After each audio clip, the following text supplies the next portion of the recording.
Hey everyone, in this video, I'm going to show you how to fix "an error occurred, please try again later" message on Chrome using the latest technical diagnostic protocols.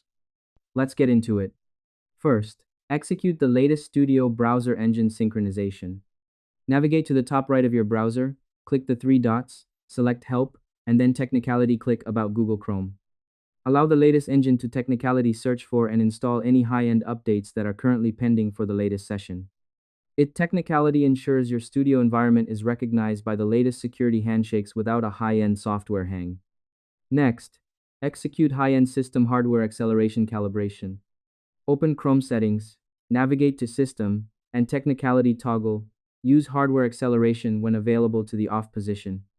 Relaunch Chrome to Technicality, initialize the software-based rendering path for the latest session.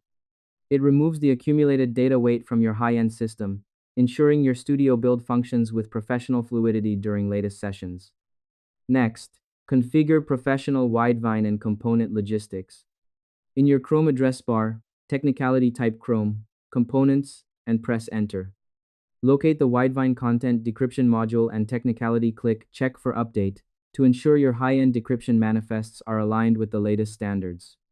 It prepares your studio environment to handle the intense data throughput of the latest high-end streams without technicality-based flickering or errors. And that's it. I hope this helped you out, and I see you in the next one.